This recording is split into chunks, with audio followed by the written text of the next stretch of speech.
I'm Goh Sun Huat from Arts and Social Sciences, Year 3. Mr. Chairman, I have a question for the Prime Minister.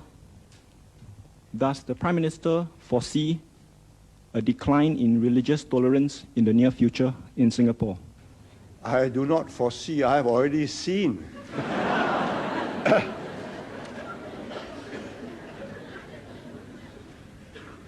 I start off with 1950. 45, I was too young, too busy with my own career. I came back and started practice in 1950. Religion was not an issue. But then you see, Islam had not gone through a resurgent phase.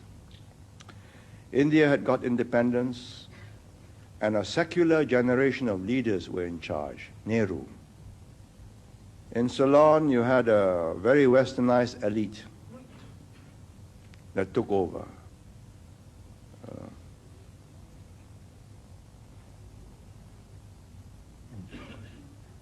Buddhists nominally, but very accommodating of other religions. And that was the mood throughout the world, and Singapore and Malaysia was part of that milieu.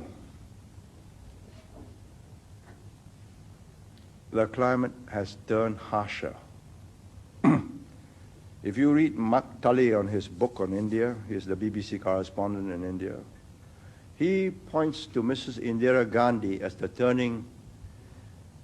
the person who made India more Hindu.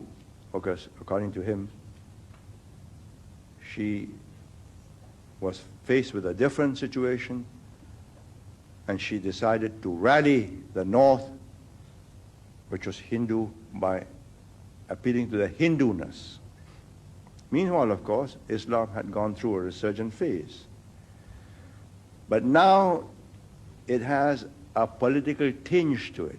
It's a riot about power, about the way the Hindus were governing India at the expense of what Muslims claim to be their rights.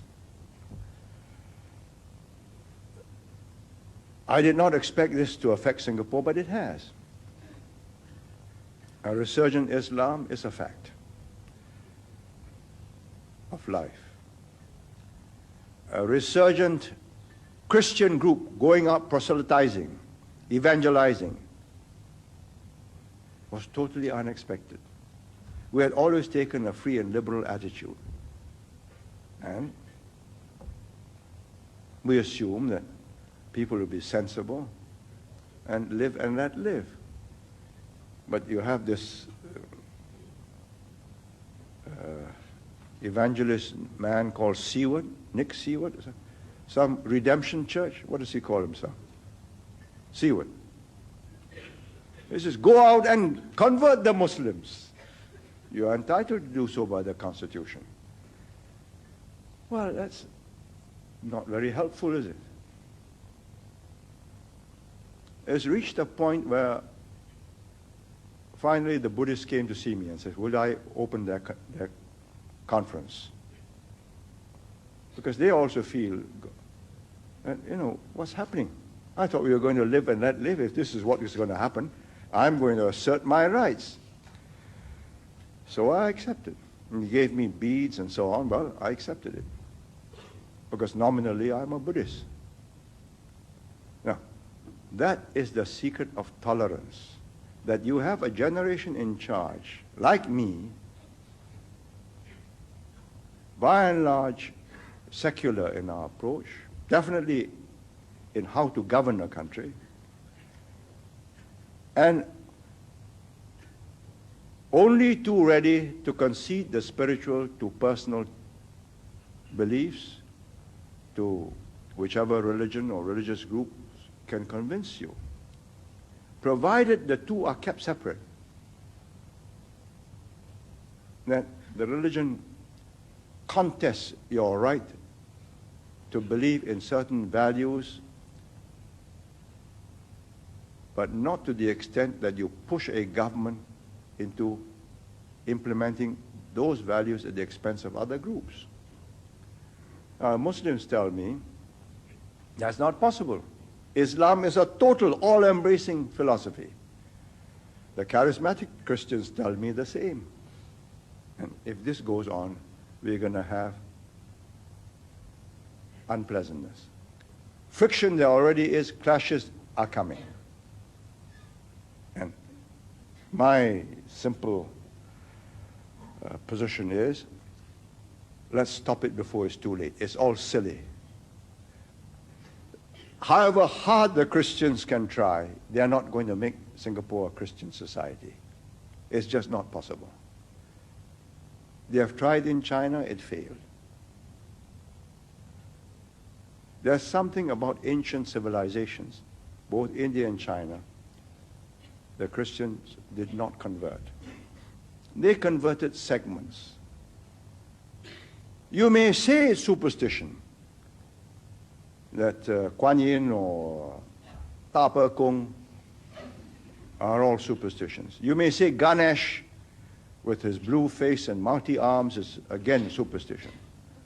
But it's given succor, comfort, relief to successive generations for thousands of years. Who are you to say that your Bible is not superstition? They have converted whole island communities like Fiji. All the native Fijians have become Christians, but not the Indians in Fiji. So I tell these Christian groups, let's have a sense of proportion. Let's live and let live. You're not going to change the world. Maybe you change a few individuals for a very brief period of time, maybe a few years. He gets excited and he's seen the light. But he's got to live. And you look at the Europeans. They were the earliest Christian nations. They're not excited. Their churches are being deconsecrated and becoming bingo halls. So, why do we need to be excited? But we are going through that phase, and I think sensible, sensitive, but firm government will ride this patch. Soft government, trying to accommodate everybody, will lead to big mischief.